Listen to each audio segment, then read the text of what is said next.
Hello students, welcome to online classes. So students, today we are going to start our new topic, that is torque on a current carrying coil in a magnetic field. तो student सबसे पहले तो हम ये समझेंगे कि इस particular topic का एप्लीकेशन क्या है and how we are going to use in our life. ठीक है, तो इन लाइफ में हम इसको कहाँ पर देख सकते हैं, उसके क्या एग्जांपल्स हो सकते हैं, तो हम कुछ उसके लाइव एग्जांपल्स को भी स्टडी करने की कोशिश करेंगे. ठीक है, लेकिन उससे पहले अगर हम आगे बढ़े तो जैसे कि आपको पता है कि torque on a current carrying coil in a magnetic field. So let's say if I say कि let's say this PQRS is a rectangular coil. आप समझिए कि ये एक कॉइल है. ठीक है, थोड़ी देर के लिए ऐसा समझ लीजिए कि this is your coil. अब अगर आप देखेंगे तो मैं अगर यहाँ पर इसको let's say if I say that this is let's say P, let's say this is your Q, let's say this is your R and let's say this is your S. ठीक है, तो थोड़ी देर के लिए अगर इस तरीके से हम अज्यूम करें कि पी क्यू आर एस कुछ इस तरीके से है and it is a rectangular coil, तो इसके अंदर अगर हम ऐसा मानते हैं कि यहाँ पर करंट फ्लो जो कर रहा है, तो करंट का जो फ्लो है, तो let's say current is flowing from P to Q, let's say P to Q, then Q to R, then R to S and finally कुछ इस तरीके से करंट जो है फ्लो कर रहा है and let's say the value of current is I here. So if I write I here, कुछ इस तरीके से हमने यहाँ पर इसको लिख दिया. ओके, तो यहाँ पर भी इसको ड्रॉ कर देते हैं लगे हाथों कि करंट जो है वो ऐसे फ्लो कर रहा है, तो current is flowing in I direction. ठीक है, P टू Q सिमिलरली यहाँ पर इस तरीके से फ्लो कर रहा है, तो let's say this is I and similarly current is flowing here, तो ये भी I हो जाएगा and S to P which is also I here. ठीक है, तो इस तरीके से हम समझ लेते हैं. चलिए, तो स्टूडेंट अब आगे बढ़ते हैं. इसी चीज को अगर हम आगे बढ़ाते हैं तो मैग्नेटिक फील्ड, जैसे कि आपने देखा torque on a current carrying coil, so it's a current carrying coil in a magnetic field. So let's draw the magnetic field here, that what is the direction of the magnetic field. So if I draw the direction of the magnetic field here, so direction of the magnetic field, let's say it is going parallel. ठीक है, current जो magnetic field है वो कुछ इस तरीके से हम मान लेते हैं कि पैरेलल डायरेक्शन में है, लाइक दिस. ठीक है, तो इस तरीके से इसको भी हम यहाँ ड्रॉ कर देते हैं. So magnetic field is going like this, parallel. Magnetic field is going like this, which is parallel, and similarly magnetic field is going like this, which is parallel. ठीक है, तो पैरेलल मैग्नेटिक फील्ड है. तो आज को आप ऐसे समझिए कि एक कॉइल है जो इस तरीके से रखी हुई है. ठीक है, आप ध्यान से देखिएगा कि ये साइड P है, ये S है, तो अगर मैं इसको ऐसे उठाता हूँ, वर्टिकल प्लेन में रखता हूँ, तो ये कॉइल कुछ इस तरीके से रखी हुई है. ठीक है, ये प्रैक्टिकली मैं आपको समझा रहा हूँ.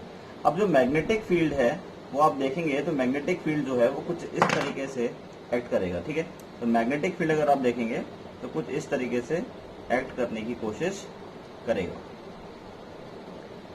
ओके, तो हर डायरेक्शन में देखेंगे तो यहाँ पर भी मैग्नेटिक फील्ड ऐसे एक्ट करेगा, मैग्नेटिक फील्ड यहाँ भी इस तरीके से पैरेलली एक्ट करेगा, और नीचे भी कुछ इस तरीके से मैग्नेटिक फील्ड जो है एक्ट करेगा इस कॉइल के ऊपर. ठीक है, चलिए, तो ये तो आपने देख लिया कि किस तरीके से है. तो इसी का अगर हम टॉप व्यू ड्रॉ करें, if I draw the top view here, कि इसी कॉइल का टॉप व्यू अगर हम ड्रॉ करना चाहें, if I draw the top view, तो टॉप व्यू जो है वो कुछ देखिए, तो हमें जब ऊपर से देखेंगे, जिस साइड से आप देख रहे हैं, तो आप देख रहे होंगे कि आपको सिर्फ और सिर्फ ये वाली लाइन नजर आ रही है, इसके नीचे का पोर्शन आपको नजर नहीं आ रहा है. सिर्फ आपको क्या नजर आएगा, यहाँ पर P नजर आएगा. ठीक है, और दूसरी साइड आपको क्या नजर आएगा, दैट इज S.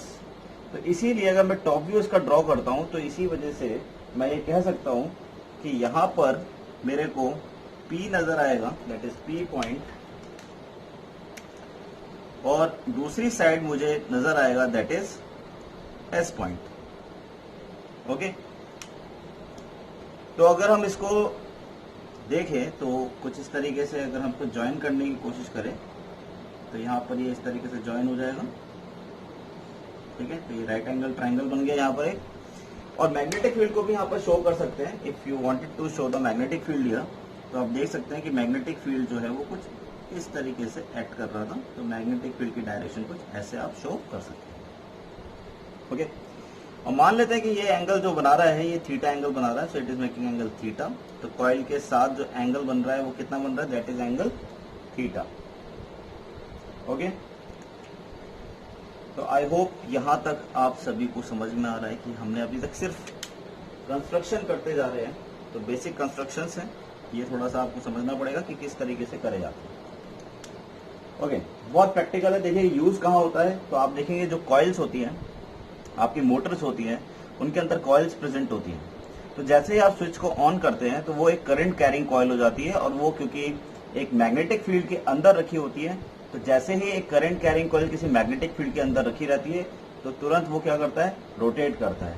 तो लेट्स से अगर मैं ये कहता हूँ कि मेरी ये कॉइल है, यहाँ मैंने अपना एक स्ट्रॉन्ग नॉर्थ पोल और यहाँ पर मैंने अपना एक साउथ पोल लगाया है, और मैं ये बोलता हूँ कि इसको मैं जैसे ही स्विच ऑन करता हूँ, करंट को ऑन करता हूँ, तो एक current carrying coil magnetic field के अंदर रखी हुई है, then it will experience some torque. तो ये कुछ इस तरीके से या इस तरीके से क्लॉकवाइज या anti clockwise depending upon the direction of the current, ये कुछ इस तरीके से क्या करेगा, it will start to rotate. तो ये जो ग्रीन एक्सिस है, ये ग्रीन एक्सिस इसकी सेंटर एक्सिस है, तो इसके अबाउट ये क्या करेगा, रोटेट करेगा। तो वाटर पंप है, यहाँ पर आप देखेंगे कि काफ़ी बड़ी बड़ी मोटर्स की रिक्वायरमेंट होती है, इलेक्ट्रिसिटी के लिए भी यूज़ कर ली जाती है। फैन, आपने घर में कूलर देखा होगा, तो कूलर में भी अगर आप देखेंगे तो एक इलेक्ट्रोमैग्नेट लगा रहता है जो मैग्नेटिक फील्ड प्रोड्यूस करता है, उसके बीच में एक कॉइल होती है और वो ही कॉइल रोटेट करती है। तो ऐसे बहुत सारे एग्जाम्पल्स हैं जहाँ पर torque on a current carrying coil in a magnetic field के आपको देखने के लिए फिजिकली मिल जाएंगे। तो अब यहाँ पर अगर हम देखें तो ये अगर रोटेट करता है, इफ आई से कि ये जो कॉइल है अगर ये रोटेट कर रही है लाइक दिस, तो डेफिनेटली इसके ऊपर कुछ फोर्स लग रहा होगा, क्योंकि बिना फोर्स के तो ये रोटेट नहीं कर सकता। तो फोर्स अगर हम देखें कि कितना फोर्स यहाँ पर एक्ट करेगा, तो उसके लिए और उसकी डायरेक्शन क्या होगी। तो अगर कोई भी करंट कैरिंग कॉइल किसी मैग्नेटिक फील्ड के अंदर होता है तो उसके ऊपर जो फोर्स एक्ट करती है, तो फोर्स को हम लिख सकते हैं that the force is given by, so if I write the force acting on the arm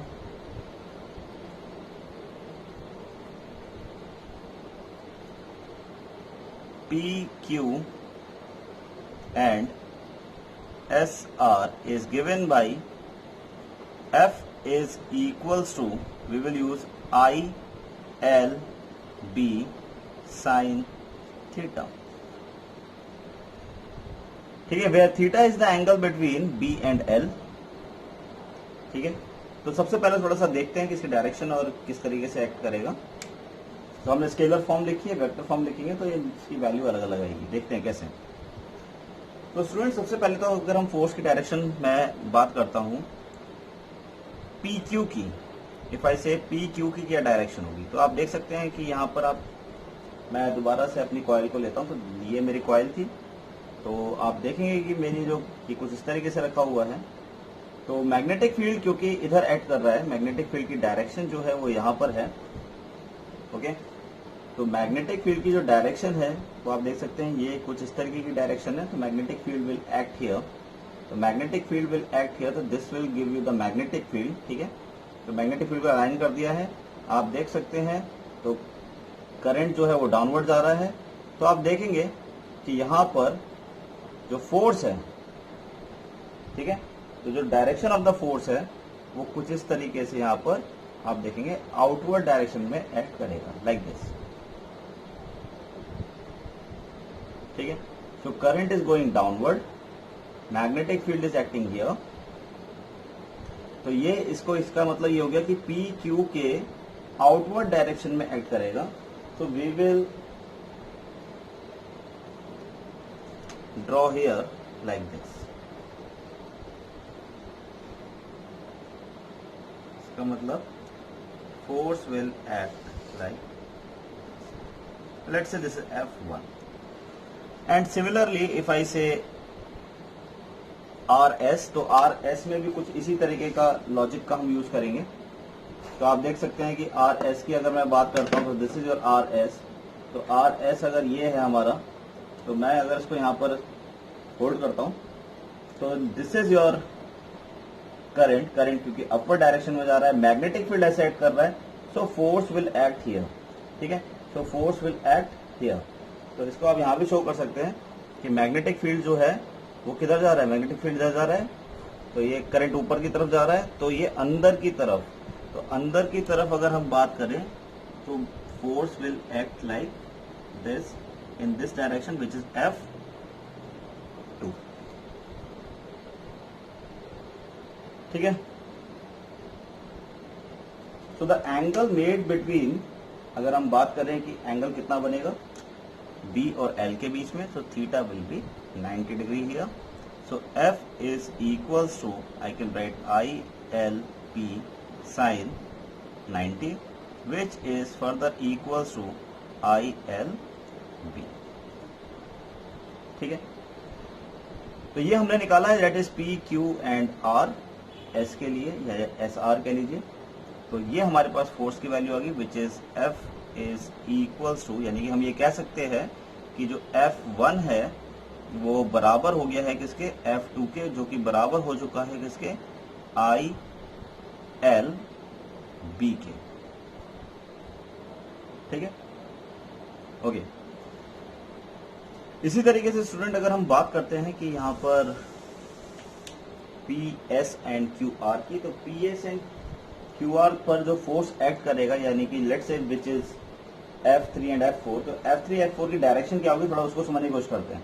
तो मैं QR की बात करता हूं, तो आप देख सकते हैं मैग्नेटिक फील्ड इधर एक्ट कर रहा है, तो मैग्नेटिक फील्ड इधर एक्ट कर रहा है, तो इसको यहाँ पर इस तरीके से शो करने की कोशिश करते हैं। तो कुछ इस तरीके से आप देखेंगे कि एंगल मेड बाय द, ठीक है, तो करंट की डायरेक्शन और इसकी डायरेक्शन को हमें सेम करना पड़ेगा, तो कुछ इस तरीके से ये एंगल बन रहे हैं, तो दिस इज द एंगल, ठीक है। और इसको अगर हम जस्ट रिवर्स कर दें तो ये हमारा डायरेक्शन आ गया, ठीक है। तो ये कुछ इस तरीके का डायरेक्शन है। इसी तरीके से अगर मैं यहाँ पर शो करूं तो आप यहाँ पर देख सकते हैं कि लेट से ये मेरी कॉइल थी, तो SP के लिए देखिए, तो SP की डायरेक्शन, करंट की डायरेक्शन ऐसी है, मैग्नेटिक फील्ड ऐसे है, मैग्नेटिक फील्ड ऐसे है, करंट इधर है, तो आप देख सकते हैं कि कुछ इस तरीके से ये डाउनवर्ड डायरेक्शन में एक्ट करेगा, ठीक है। So the magnetic field is acting in the downward direction, और यहाँ पर अगर आप देखेंगे तो करंट ऐसे जा रहा है और मैग्नेटिक फील्ड की डायरेक्शन कुछ इस तरीके से है, तो यहाँ पर अपवर्ड डायरेक्शन में है। सो आई कैन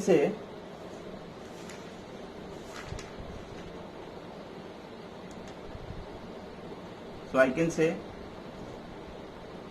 कि both are acting in the opposite direction, तो इसी वजह से हम यहाँ पर कुछ इस तरीके से शो कर सकते हैं,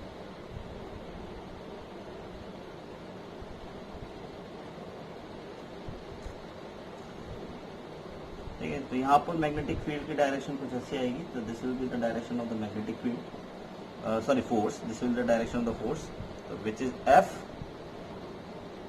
let's say 3 and let's say this is F4. Now F3 F4 will be cancelled out because they are equal and opposite. Why they are equal and opposite? तो हम लिख सकते हैं यहाँ पे then the force acting on the arm QR and SP, then F3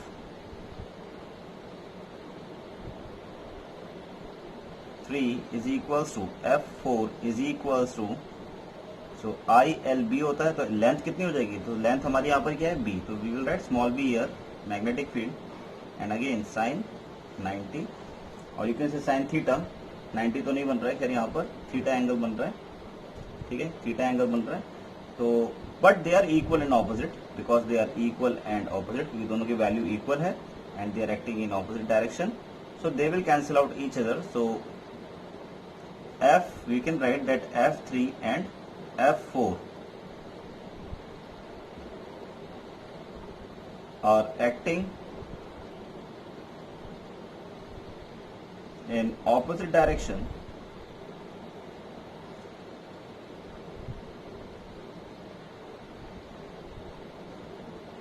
hence they neglect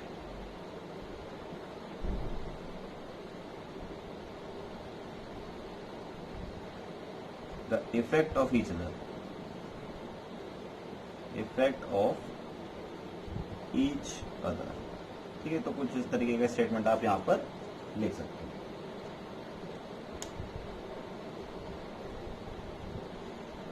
okay तो इसको थोड़ा सा और ड्रॉ करके देखते हैं यहाँ पर। तो यहाँ पर हम देख सकते हैं कि F2 क्योंकि अंदर की तरफ एक्ट कर रहा है, so we can place F2 here. ठीक है, तो F2 की डायरेक्शन कुछ ये हो जाएगी और इसी तरीके से ये इनसाइड है, तो यहाँ पर हम इसको ऐसे ड्रॉ कर सकते हैं which is F1 here. Okay, तो फोर्स हमें अल्टीमेटली इस मतलब हम ये कह सकते हैं कि इस पूरे कॉइल के ऊपर यानी PQRS कॉइल के ऊपर सिर्फ दो फोर्स एक्ट कर रही है F1 और F2 जिनकी वैल्यू बराबर है, बट क्योंकि दोनों का लाइन ऑफ एक्शन डिफरेंट है। ठीक है, ये इंपॉर्टेंट बात हो गई कि लाइन ऑफ एक्शन यहाँ पर जो फोर्स एक्ट कर रहा था और यहाँ जो एक्ट कर रहा है उनका सेम है क्योंकि सेम लाइन में आ रहे हैं, लेकिन यहाँ पर जो एक्ट कर रहा है और जो यहाँ पर एक्ट कर रहा है उनका लाइन ऑफ एक्शन डिफरेंट है। और इसी वजह से क्योंकि दोनों एक फोर्स ये वाला फोर्स इसको अंदर की तरफ ले जाने की कोशिश करता है, जबकि PQ वाला जो है वो इसको बाहर की तरफ लाने की कोशिश कर रहा है, और यही वजह है कि इसके ऊपर एक ट्विस्टिंग इफेक्ट क्रिएट होता है and that twisting effect is known as torque. उसी को हम क्या बोलते हैं, टॉर्क बोलते हैं। ठीक है, तो यहां पर बात समझने की ये हो गई है कि अब मैं अगर यहां पर टॉर्क लिखना चाहूं कि what will the value of torque, तो let's see the value of torque. Okay, so the torque experienced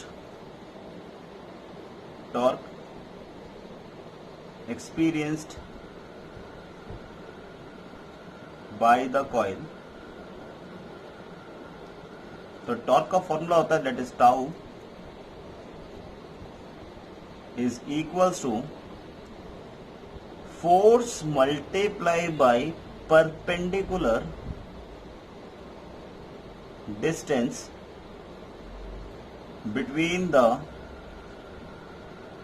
two forces, दो फोर्सेस के बीच का परपेंडिकुलर डिस्टेंस। तो सबसे पहले अगर हम फोर्स की बात करें तो फोर्स कितना था यहाँ पर, दैट इज ILB। ठीक है, दोनों की वैल्यू सेम थी, multiply by perpendicular distance between the two forces. अब आप देखिए कि F1 और F2 के बीच का परपेंडिकुलर डिस्टेंस क्या होगा, तो perpendicular distance will be OS, तो वी विल मल्टीप्लाई OS है। इसी वजह से हमें ये टॉप व्यू, ओके मैंने यहाँ पे टॉप व्यू लिखा नहीं है तो मैं लिख देता हूँ टॉप व्यू है ये हमारा ऊपर से देखने पर। So this OS will be the perpendicular distance between the two forces. वो यहां नजर नहीं आएगा लेकिन यहां पर डेफिनेटली आपको नजर आएगा। ओके, अब हमें यहाँ पे फाइंड आउट करना है OS। तो सबसे पहले देखते हैं कि ये एंगल कितना बना था। This angle will be theta, तो बाई ऑल्टरनेट एंगल्स ये एंगल भी थीटा हो जाएगा यहां पर हमारे पास। सो इफ आई कैलकुलेट, अच्छा PS, क्योंकि PS जो था वो उसकी जो लेंथ है, अगर हम बात करें कि P से लेकर S तक की अगर हम बात करें तो ये था हमारे पास B, तो आई कैन राइट B हियर। यहां से यहां तक क्या हो जाएगा B। तो in triangle, if I right in triangle POS, अगर ट्राइंगल POS लिया जाता है तो मेरे पास cos थीटा हो जाएगा base upon hypotenuse. So what is base here, तो बेस की अगर मैं बात करता हूं तो बेस हो जाएगा मेरे पास that is OS, and what is hypotenuse, तो हाइपोटेन्यूज हो जाएगा मेरे पास PS। ठीक है, वैल्यू सब्स्टिट्यूट करते हैं तो OS था हमारे पास, ये तो हमें फिर फाइंड आउट करना था, और PS लेकिन हमें पता है विच इज B, तो we can write that OS is equal to B cos theta. So if I put the value here, then torque is equals to ILB और मल्टीप्लाई बाई OS की value put करते हैं तो हो जाएगा हमारे पास B cos theta. इसको थोड़ा और अरेंज करके लिखने की कोशिश करते हैं तो आई एल इंटू बी को एक साथ लिख देंगे, L into B B cos theta, and you can write that torque is equals to, now length into breadth is area, so I A B cos theta, and you can write that area is equals to length into breadth.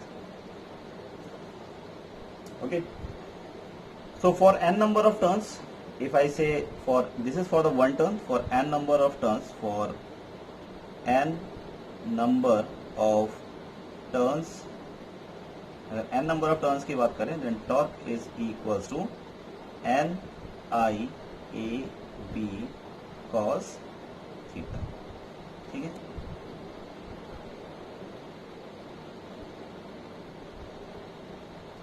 तो I hope ये सभी को clear है कि किस तरीके से हम इसको अप्लाई करेंगे।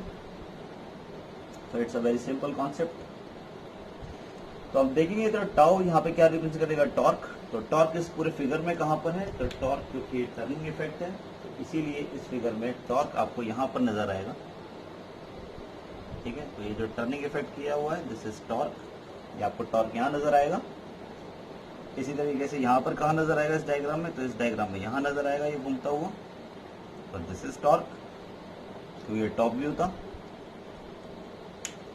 बाकी डायग्राम में आपको नंबर ऑफ टर्न्स, तो नंबर ऑफ टर्न्स किसके अंदर कितने टर्न्स हैं वो उसके ऊपर डिपेंड करेगा। करंट आपको नजर आ ही रहा है। Area of the coil is P Q R S and B is the uniform magnetic field which is flowing here.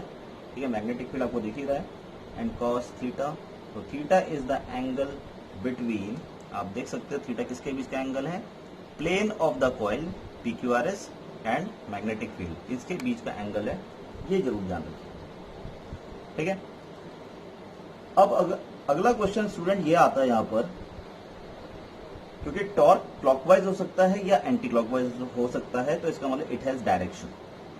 So it has magnitude as well as direction, that's why it is a vector quantity. Torque is a vector quantity. लेकिन अगर आप इसका last relation अगर आप देखते हैं तो ये जो लास्ट रिलेशन आ रहा है आपके पास, ये जो लास्ट रिलेशन है इसमें कॉस थीटा आ रहा है, और कॉस थीटा जनरली रिप्रेजेंट करता है स्केलर क्वांटिटी को, लेकिन टॉर्क क्या है, एक वेक्टर क्वांटिटी।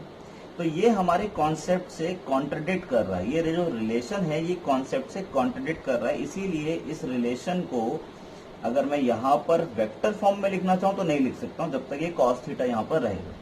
तो इसीलिए हमें यहाँ से क्या करना पड़ेगा, इस कॉस थीटा को यहाँ से हटाकर इसको कैसे कन्वर्ट करना पड़ेगा, साइन थीटा में कन्वर्ट करना पड़ेगा। ये हमें कोशिश करनी पड़ेगी। ओके, तो इसको देखते हैं वो किस तरीके से करेंगे कि how we will convert this scalar form into vector form. Vector form में कैसे कन्वर्ट करेंगे, तो उससे पहले लेकिन आप इसको नोट डाउन कर लीजिए।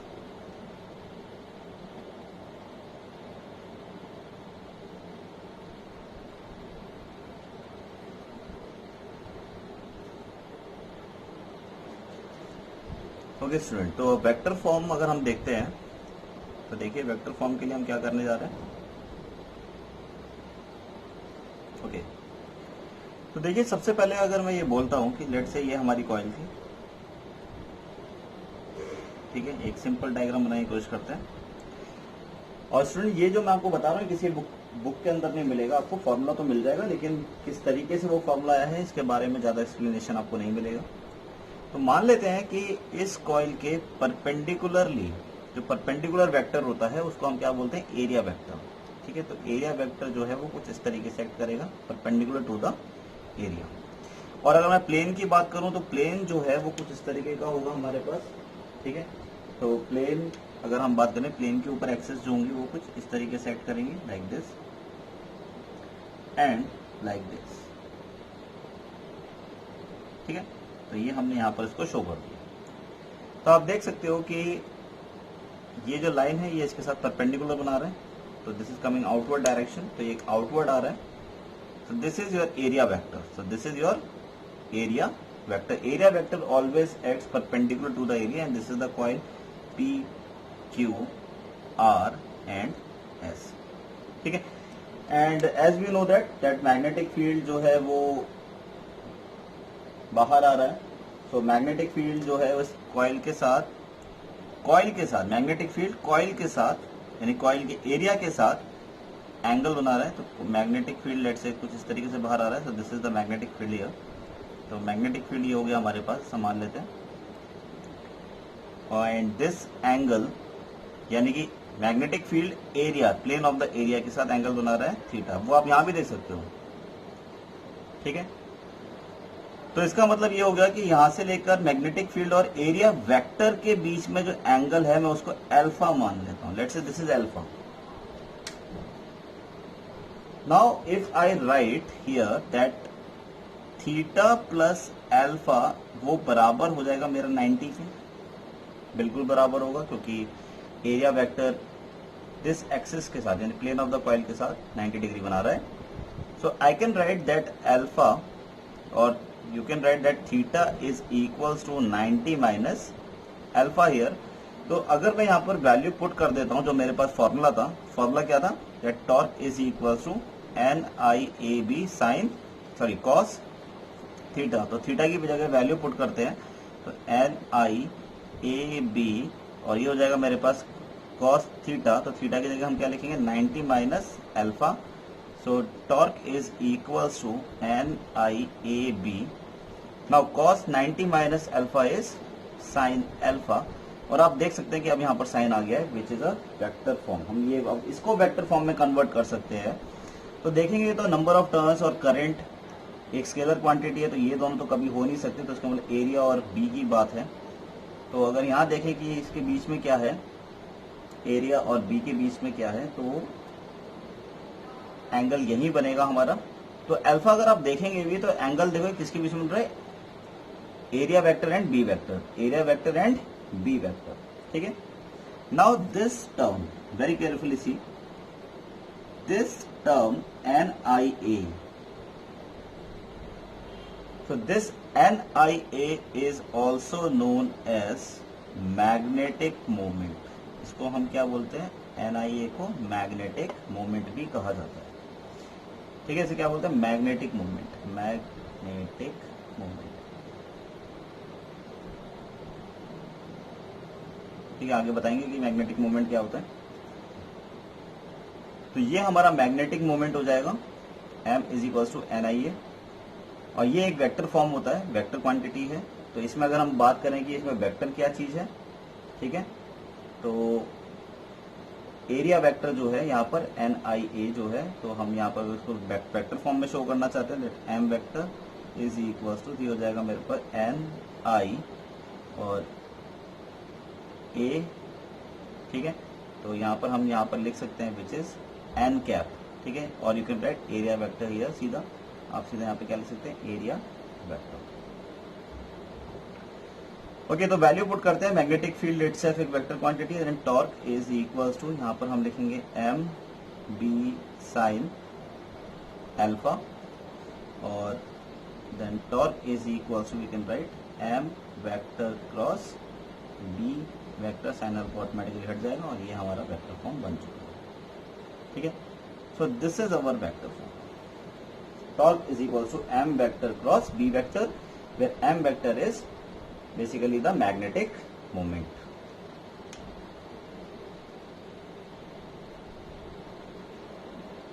तो देखिए मैग्नेटिक मोमेंट अगर मैं थोड़ा सा समझाऊं कि किस तरीके से मैग्नेटिक मोमेंट काम करता है, तो अगर जैसे मैंने आपको बताया कि ये मेरी कॉइल थी PQRS, ठीक है।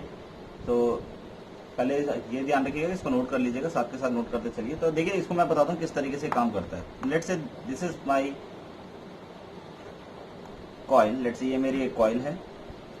अब इस कॉइल को अगर आप देखते हैं तो ये PQRS,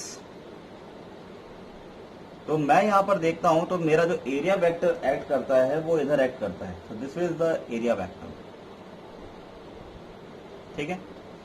तो बेसिकली ये देखा जाता है कि इस कॉइल के अंदर से करंट की डायरेक्शन क्या है, what is the direction of the current. तो आप देख सकते हैं कि करंट की डायरेक्शन इसमें क्या है, the direction of the current is anti clockwise. तो मैग्नेटिक मोमेंट की अगर आप डायरेक्शन शो करना चाहते हैं, क्योंकि ये एक वेक्टर क्वांटिटी है, तो आप राइट हैंड थंब रूल लगा दीजिए सिंपली। तो राइट हैंड थंब रूल के हिसाब से this will give you the magnetic moment thumb will represent the magnetic moment and fingers will represent the direction of the current. Right hand thumb rule का use कर लीजिए और इससे upward direction आ रहा है तो अपवर्ड डायरेक्शन में magnetic moment यहाँ पर एग्जिस्ट करेगी. ठीक है. तो अगर यहाँ पर भी देखा जाए कि कॉइल, अगर हम इस वाले फॉर्म की बात करें तो यहाँ पर भी अगर देखा जाए तो मैग्नेटिक मोमेंट की जो डायरेक्शन होगी वो direction of the area vector होगी. इसीलिए हम यहाँ पर इसको एम वेक्टर लिख सकते हैं. तो आप देख सकते हो ना, एम वेक्टर और बी वेक्टर के बीच का एंगल अल्फा है. एम वेक्टर बी वेक्टर के बीच का एंगल जो है वो अल्फा है, क्योंकि करंट इसके अंदर जो है वो कुछ इस तरीके से फ्लो कर रहा है. तो ये छोटी छोटी चीजें हैं, ये टीचर छोड़ देते हैं, बस मेन पढ़ा देते हैं और अपने टॉपिक को जल्दी जल्दी खत्म कर देते हैं. लेकिन अगर इस तरीके से पढ़ेंगे तो किसी कॉम्पिटिटिव एग्जाम को तो एटलीस्ट आप क्लियर नहीं कर पाएंगे. ठीक है. ओके, चलिए अब इसका स्पेशल केस देखते हैं फटाफट से. Let's see the special case.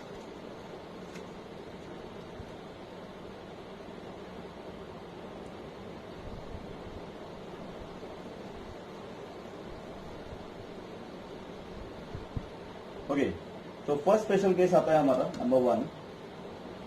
If the coil is set with its plane parallel to the direction of the magnetic field. ठीक है. तो फर्स्ट केस मैं लिख रहा हूं यहां पर.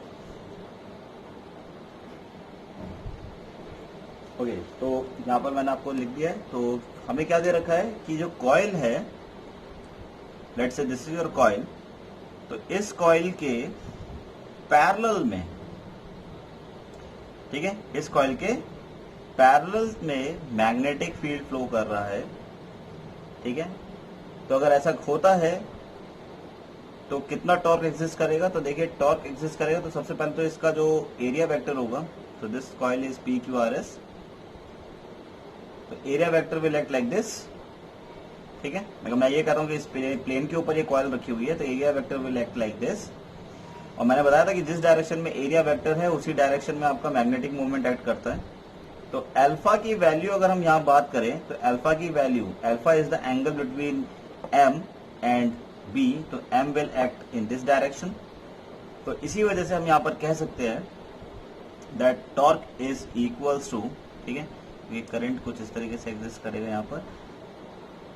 तो टॉर्क इज इक्वल्स टू, तो ये हो जाएगा मेरे पास M B sine 90 and torque is equals to M B. ये साइन 90 की वैल्यू कितनी होती है? That is 1. So this is maximum torque. ये यहाँ पर क्या लगेगा? This is known as maximum torque. तो maximum torque will experience here and this is a case of, this is a case of, बहुत केयरफुली देखिएगा, this is a case of radial field. This is a case of radial field. Now what is radial field? तो radial field क्या होता है? जो radius के along field exist करता है, that is known as radial field. जैसे कि अगर मैं आपको यहाँ पर एक एग्जांपल शो करूं तो ये तो चलो ये रेक्टेंगुलर है तो इसमें रेडियस नहीं दिखा, लेकिन अगर एक सर्कुलर कॉइल है, जनरली कॉइल्स जो होती हैं वो सर्कुलर नेचर की होती है, और मैं ये कह रहा हूं कि मैग्नेटिक फील्ड कुछ इस तरीके से फ्लो कर रहा है, तो रेडियल फील्ड इसे बोला जाएगा. मैग्नेटिक फील्ड को क्या बोला जाएगा? रेडियल फील्ड बोला जाएगा. क्यों? क्योंकि ये मैग्नेटिक फील्ड कैसे फ्लो कर रहा है? रेडियस के अलोंग. ठीक है. तो ये आज का रेडियस है, तो दिस इज द रेडियस. भाई यहां से यहां तक क्या होगा? ये रेडियस होगा. तो अगर कोई मैग्नेटिक फील्ड रेडियस के अलोंग अगर फ्लो करती है तो that is known as radial field. This is also a radial field. ये भी एक रेडियल फील्ड होगा, ये भी एक रेडियल फील्ड होगा. तो there are so many examples of radial field. ठीक है. तो अगर आपको कहीं बोलता है कि रेडियल फील्ड, तो आप उसका मतलब कुछ इस तरीके से समझेंगे. और मैं आपको बता दूं कि आने वाला जो टॉपिक है हमारा, that is moving coil galvanometer, उसमें ये जो रेडियल फील्ड है उसका बहुत बड़ा सिग्निफिकेंस है, और वहां पर ये पूछा भी जाता है that what is the role of radial field. ठीक है. चलिए इसका सेकंड एप्लीकेशन यानी सेकंड स्पेशल केस को देखते हैं फटाफट से. Okay, next student, if the coil is set with its plane perpendicular to the direction of the magnetic field, यानी कि अगर कॉइल को इस तरीके से सेट किया गया है कि मैग्नेटिक फील्ड की डायरेक्शन में है, तो इसका मतलब ये हो गया कि let's say this is the coil, let's say this is the coil P Q R S, और ये ऐसा बोला गया है कि मैग्नेटिक फील्ड एंड कॉइल दोनों एक दूसरे के परपेंडिकुलर है। सो इसका मतलब ये हो गया कि मैग्नेटिक फील्ड अगर इधर एक्ट कर रहा है, ठीक है, तो दोनों परपेंडिकुलर हो जाएंगे, तो एरिया वेक्टर भी यहां पर सेम डायरेक्शन में एक्ट करेगा। So alpha will be 0 degree, क्योंकि मैग्नेटिक मूवमेंट और बी यानी एरिया वेक्टर की डायरेक्शन में ही मैग्नेटिक मूवमेंट एग्जिस्ट करता है, तो इसी वजह से बी और ए के बीच में एंगल कितना बन रहा है, दैट इज 0। तो अल्फा इज 0 हियर। और थीटा कितना हो जाएगा, अगर यहाँ पे थीटा देखा जाए तो थीटा क्या होता है, magnetic field and plane of the coil, इसके बीच में जो एंगल होता है प्लेन ऑफ द कॉइल, यानी प्लेन ऑफ द कॉइल की अगर हम बात करें तो this is the plane of the coil, तो इसके बीच में एंगल कितना है, 90 डिग्री, तो थीटा इज 90 डिग्री हियर। तो अगर आप torque is equals to let's say if you want to apply M B sine alpha, तो अल्फा में आप 0 डालेंगे, देन टॉर्क विल बी 0। और अगर आप चाहें तो आप ये वाला फॉर्मूला भी यूज कर सकते हैं, NIAB। सो NIAB अगर आप यूज करके लिखना चाहते हैं तो ये हो जाएगा cos 90 एंड cos 90 इज 0, तो टॉर्क इज 0। तो आप चाहें तो इसको यूज कर लीजिए, चाहे इस फॉर्मूले को यूज कर लीजिए, बोथ आर करेक्ट, दोनों से आंसर सेम आएगा। याद रखिएगा, if the coil is set with its plane perpendicular, यानी प्लेन के परपेंडिकुलर, यानी magnetic field is set perpendicular to the plane, इस चीज का ध्यान रखिएगा। सेट किया, अल्फा 0 हो गया, थीटा 90 हो गया, और टॉर्क की वैल्यू हमारी यहाँ पर 0 होगी, इसका मतलब कॉइल रोटेट नहीं करेगी उस केस में। ठीक है, इसे नोट डाउन करेंगे। तो काफी बड़ा टॉपिक था स्टूडेंट, लेकिन इंटरेस्टिंग है, और प्रैक्टिकल लाइफ में मैंने बताया जैसे मोटर में यूज होता है ये, तो मोटर के अंदर जो कॉन्सेप्ट है रोटेशन, जो कॉइल का जो रोटेशन हो रहा है, that is only because of this particular topic. ठीक है, तो नेक्स्ट जो है हमारा जो टॉपिक आएगा, तो that is known as moving coil galvanometer, which is a very important topic for your board examination, and basically it came in previous year exams also, and having a mass of 5 marks, तो 5 marks का वो question बनता है, और उसको हम आने वाली क्लास में करेंगे। ठीक है, चलिए इसे नोट डाउन करेंगे। Thank you.